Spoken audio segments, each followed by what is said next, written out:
my dear children and also the parents. Well, I am Dr. Ritu Jauhar, the academic coordinator of Team Lakshya Patiala और मैं आज आपके साथ share करने वाली हूँ कि कैसे आप अपने टेस्ट परफॉर्मेंस को अंडरस्टैंड कर सकते हैं। जब आप एक टेस्ट देते हो उसके बाद आपका रिजल्ट आता है तो उससे आपको क्या मालूम लगता है कि आपकी तैयारी कैसी थी। वो मैं आज आपको एक्सप्लेन करने वाली हूँ। सबसे पहले आप सब हमारे लिए बहुत बहुत ज्यादा स्पेशल हो। हम सब चाहते हैं कि आप अपने एग्जामिनेशंस में बहुत अच्छा परफॉर्म करें, आप अपनी जिंदगी में बहुत ज्यादा सक्सेसफुल हो, आप हमेशा खुश रहें, बहुत बहुत अच्छा करें अपनी जिंदगी में। इसलिए ये जो आपकी टेस्ट परफॉर्मेंस है वो बहुत ज्यादा मायने रखती है आप लोगों के लिए भी और हमारे लिए भी। इसलिए आज चलिए इसको समझते हैं। चलिए अंडरस्टैंड करते हैं हमारा test column. Every alternate Sunday हम आपका टेस्ट लेंगे और उस टेस्ट में we will be taking objective test और उस ऑब्जेक्टिव टेस्ट में क्लास 7th और 8th के स्टूडेंट्स के लिए जो मैक्सिमम मार्क्स होंगे that will be 90 and for the 9th and 10th class students it will be 100। ठीक है, सब्जेक्टिव टेस्ट भी हम लेंगे और उसके लिए जैसे भी प्लान बनेगा we will be sharing that with you also. Class 7th और 8th के स्टूडेंट्स के लिए हमारे पास 7 सब्जेक्ट्स हैं। 7 सब्जेक्ट्स में से मैथ, इंग्लिश और एसएसटी के 10 मार्क्स का टेस्ट होगा। 10 क्वेश्चंस होंगे, 1 मार्क ईच। उसके बाद बायो, केमिस्ट्री, फिजिक्स और मैथ्स के 15 question, 1 mark each, making it 15 marks and the total will come up to 90। Similarly हमारे पास है 9th और 10th के स्टूडेंट्स, तो 9th और 10th के लिए मैक्सिमम मार्क्स 100 है मगर सब्जेक्ट वही 7 है। तो यहाँ पे हम क्या करेंगे, math will be 10 marks, 10 questions, 1 mark each, 10 marks, English, SST, bio, came, physics, maths all will be 15 marks questions. 15 questions, 1 mark each, making it 15 और total will be 100। ठीक है, अब बारी आती है कि अब आपने अपना टेस्ट दे दिया। जब आपका टेस्ट रिजल्ट आया तब आपने उस रिजल्ट को कैसे अंडरस्टैंड किया। तो हम आप लोगों को एक तो आपका जो रोबो असेस है उस पे आप लोगों को मालूम लग ही जाता है कि आप लोगों के कितने मार्क्स आए और आपका क्या रैंक है। बट उसके अलावा हम आपके साथ व्हाट्सएप पे एक डिटेल्ड अंडरस्टैंडिंग भी शेयर करने वाले हैं इस टेस्ट के रिजल्ट की। कैसे, लेट अस अंडरस्टैंड दैट। तो हम क्या करेंगे, हम आपके जो स्कोर्स होंगे उनको 4 कैटेगरीज में डिवाइड कर देंगे। जितने भी बच्चों ने वो पेपर दिया उनके मार्क्स के बेसिस पे हमने 4 कैटेगरीज को फॉर्म करना है, that is excellent, good, average and needs improvement. उसको हम कैसे लेते हैं, हम उसको लेते हैं परसेंटाइल स्कोर के बेसिस पे। Percentile score 95 to 100, 85 to 95, 75 to 85 and below 75। अब आप ये पूछोगे कि परसेंटाइल स्कोर क्या होता है, तो उसे हम अंडरस्टैंड करते हैं। ठीक है, तो सपोजेटली मैं कहूँ कि आपके 100 परसेंटाइल है, इसका मतलब है कि आपके क्लास में हाईएस्ट मार्क्स है। अगर मैं कहूँ कि आपका परसेंटाइल स्कोर 95 है तो इसका मतलब है कि आप अपनी क्लास के टॉप 5% बच्चों में मार्क्स रखते हैं। ठीक है, तो टॉप 5% बच्चों में आपके मार्क्स हैं अगर आपका स्कोर 95 परसेंटाइल है, और अगर 95 to 100 परसेंटाइल है इसका मतलब कि ऑब्वियसली यही हुआ कि आप टॉप 5% बच्चों में आप स्कोर रखते हैं। एक ये कैटेगरी बन गई।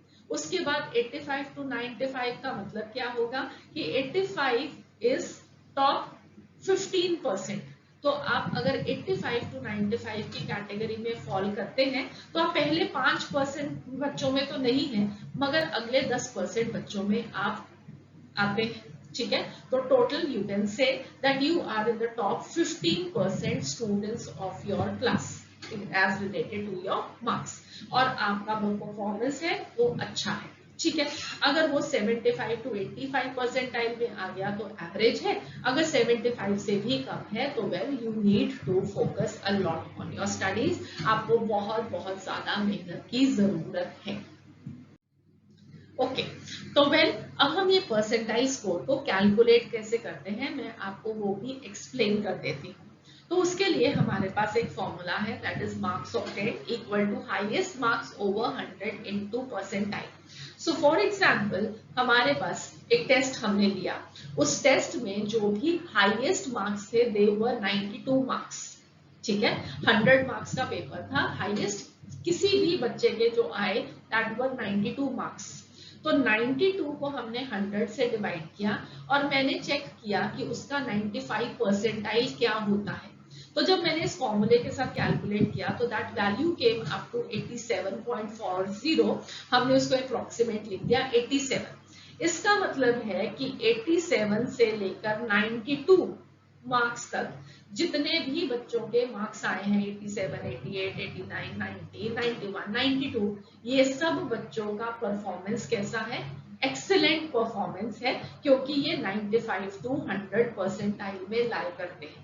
ठीक है, सो 87 and above the all students will be excellent. इसी तरीके से हम बाकी सारी वैल्यूज को भी ढूंढ सकते हैं। आपको मैं एक सैंपल दिखाती हूँ उसका। तो वेल ये एक सैंपल है कि हमने एक टेस्ट लिया, this was a class 7 test, और क्लास 7 के टेस्ट में जो स्टूडेंट्स थे they were for example just 9 students. ठीक है, उन 9 स्टूडेंट्स के हमने यहाँ पे टोटल स्कोर लिख दिए और उनका हमने हाईएस्ट के हिसाब से अगेन परसेंटाइल को कैलकुलेट किया। तो जब हमने वो कैलकुलेट किया तो जो मार्क्स का रेंज आया दैट वाज 78 टू 90 मार्क्स जिसके भी हैं, वेल वो एक्सीलेंट है। ठीक है, तो यहाँ पे आप देख सकते हो सिर्फ एक ही बच्चा जिसके 82 थे, this is the child who has 100 percentile, ये टॉप मोस्ट है। इससे ऊपर ऑब्वियसली किसी के नहीं है, बट हमने एक रेंज को लिख दिया यहाँ पे कि आपको अंडरस्टैंड करने के लिए कि अगर आपके 78 से 90 के बीच में मार्क्स हैं तो आपने अच्छा परफॉर्म किया है, बहुत अच्छा परफॉर्म किया।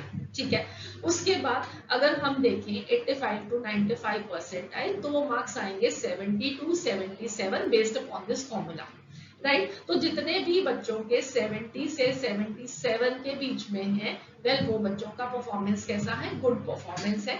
अगर वो 61 टू 76 मार्क्स आए हैं आपके तो वो एवरेज परफॉर्मेंस है, और अगर 60 से भी कम है तो दैट नीड्स इम्प्रूवमेंट।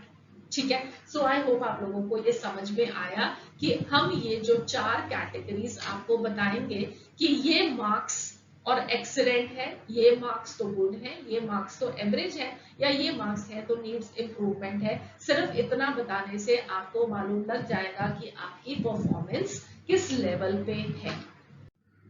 सिमिलरली अगर मैं किसी सब्जेक्ट की भी बात करूं तो हम सब्जेक्ट का भी इसी तरीके से परसेंटाइल के बेसिस पे 4 कैटेगरीज में डिवाइड कर सकते हैं, जैसे कि आप यहाँ पे देख भी रहे हो।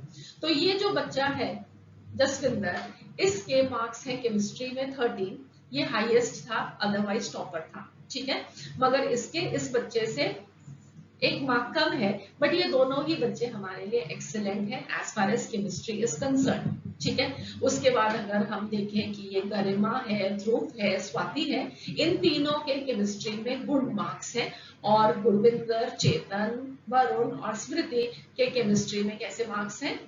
एवरेज मार्क्स है, और नीड्स इंप्रूवमेंट वाला कोई भी बच्चा नहीं है, सबके एवरेज से तो ऊपर ही है।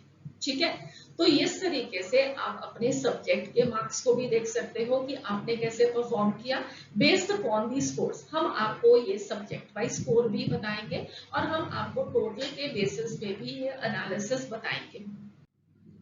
तो वेल अगर हम आपको एक एनालिसिस इस तरीके से देंगे तो आप अब अपने मार्क्स को कंपेयर करेंगे कि आपकी परफॉर्मेंस कैसी है।